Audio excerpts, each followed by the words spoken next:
Hello, welcome to Oxford Heirlooms. In this video, we're going to sew pleats and insert lace in between the pleats. As you can see, I've already got one side completed. So let me show you how I did this. Let me set that off to the side. Okay, I've got my piece of fabric. This is the right side as I look at it. And I'm going to turn it over this way because what I want to do is I want to start sewing at my blue line and sew to the end of the fabric rather than trying to sew from the end of the fabric and stop at the blue line. I'll just start at the blue line. Okay. Let's see, Okay, so what I'm going to do is on this first pleat closest to the selvage, I'm going to finger fold on my little line that I drew with my friction erasable pen.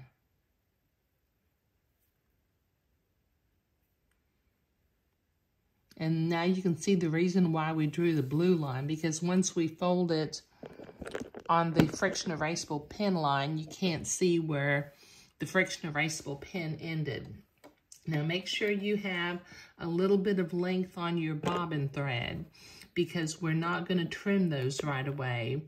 We're going to use a needle and thread and bring it to the back of the fabric and tie an overhand knot, but I'll do that in a minute. Okay, so I'm going to line up at a 1/8 inch seam allowance. I'm going to drop my needle to make sure I'm going right in the blue line. And then very slowly feeding the fabric through, I'm going to sew a 1/8 inch pleat.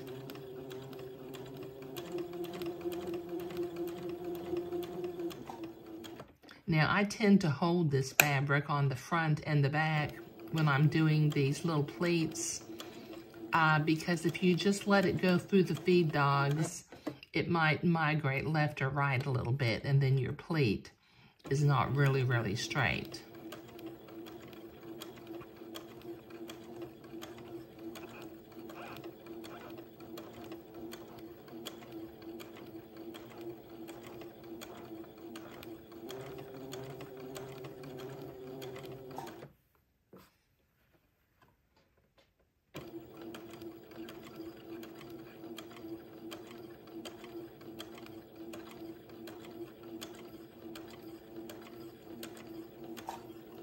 There. Okay, now don't clip the threads up at this end. We're going to use a needle and thread with them in just a minute, but we can clip the threads up near the top. Okay, now, let's see if I can zoom out a little bit. What I'm going to do is my threads here down at the bottom of the pleat, the top thread is on one side of the pleat and the bobbin thread is on the other side. So I'm going to use a hand needle. It's a little hand needle. And I'm going to thread the top thread into the hand needle. And then I'm going to push it into the inside of the fabric by going in right at the little blue line. And I'm on the left-hand side of the pleat this time. Now the bobbin thread is on the right-hand side of the pleat. So we will thread it into the needle. If I can find the end of it.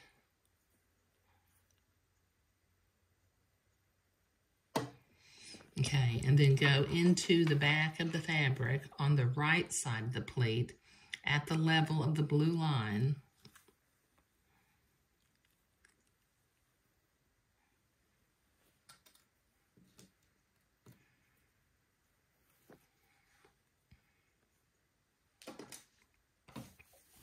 Okay, now from the back, we've got both threads back here.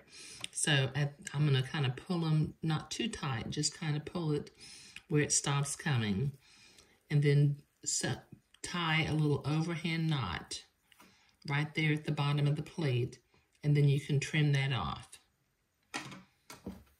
Okay, Now before I sew the next pleat, I'm going to finger fold this pleat out of my way, finger fold it to the right. And then I can finger fold the next friction erasable pin line.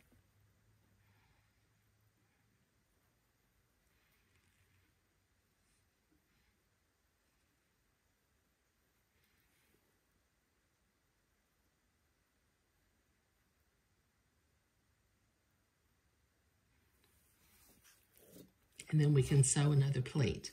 But I need to do this 5 more times, so I'll do the rest of this off camera. Okay, I've got all of the pleats sewn, but as you can see, I have them finger folded the wrong direction, but that's only because I was sewing from right to left. Okay, now what I need to do is I need to go to the ironing board and press and starch these pleats out to where what will be the armhole side. This is going to be the buttonhole button facing edge, and this will be the armhole side. And then I need to come back and insert my piece of lace. Now what I have done preliminarily is I have cut a piece of lace a little bit longer than what I need. And while I'm at the ironing board, I'm going to press and starch and press my little piece of lace so that I can come back and begin to insert it. So let me go to the ironing board and I'll be right back. Okay, I've been to the ironing board and I have my pleats pressed toward the correct side now. Okay, now what I'm going to do next is I'm going to lay my piece of lace in between the pleats, and with a needle and thread, I'm going to baste this lace into place, just basting right down the middle of the lace. Just keep it centered in between the middle 2 pleats. And in a little bit, we'll come back and zigzag on both sides of the lace.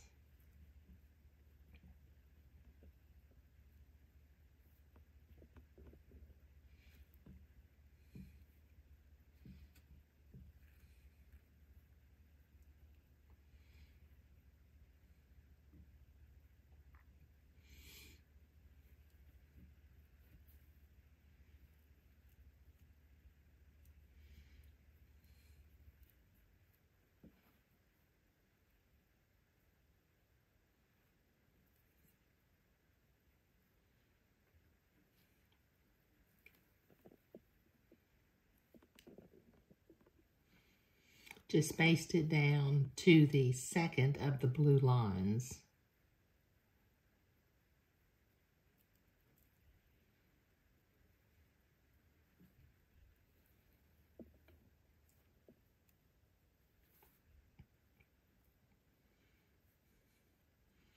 We're basting this because it doesn't really work to pin it.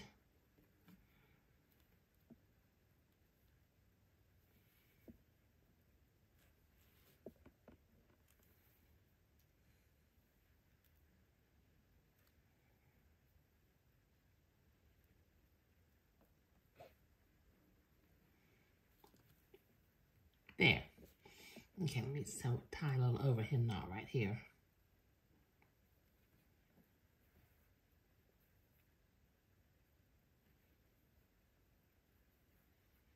Okay, now you notice my lace extends down below the blue line, and that's okay. Okay, now I've got my white thread loaded up in my sewing machine now. I did have my blue thread when I was sewing pleats, but to sew lace, I need white thread. So I'm going to set my machine to a zigzag in the appropriate stitch length and stitch width for sewing lace. And on one side at a time, I'm going to start zigzagging from the top and work my way down to the bottom of the lace.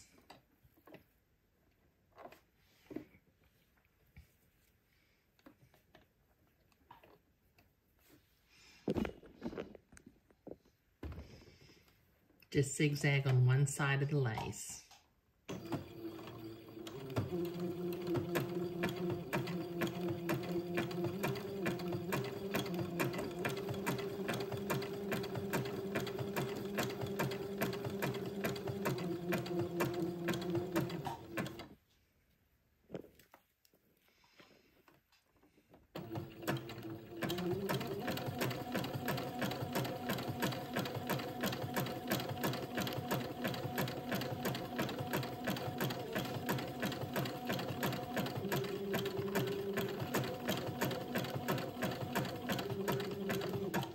Okay, this will take me a minute to get down here to this bottom blue line.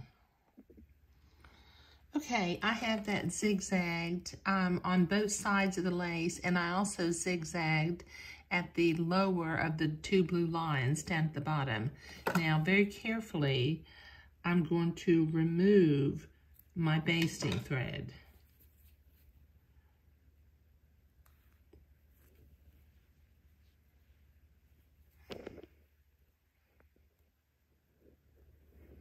There we go. Okay, now I need to do a little bit of trimming with my specialty scissors. Okay, these are double bent or double curved lace and applique scissors. They're not available at the big box stores, but what I'll do is I'll put a link down below. So we're just going to trim that off down at the bottom of the lace insertion, and then from the inside, we're going to trim close to the zigzag line and cut some of the fabric away from behind the lace. These scissors, because they have a blunt tip, they're specially made for doing lace work like this, because you don't have to worry about the points of the scissors accidentally going into one of the holes of the lace and cutting the lace. Okay, so I'll cut one side, then I'll cut the bottom, and then I'll come back the other end. Okay, that gets me down to the bottom. And then we'll come back up the other side. But I'll finish doing this off camera. Okay, there. That finishes off our pleats and our lace insertion, and I think that that looks really nice. And it appears that the amount of room that I left in between the pleats was just adequate. You know, I made this gown before, and I didn't have enough room in between the pleats to insert lace. And I ended up doing a little bit of hand embroidery, but I really do think I like the look of the inserted lace. But sewing the pleats and inserting the lace is what we were doing today. Thank you.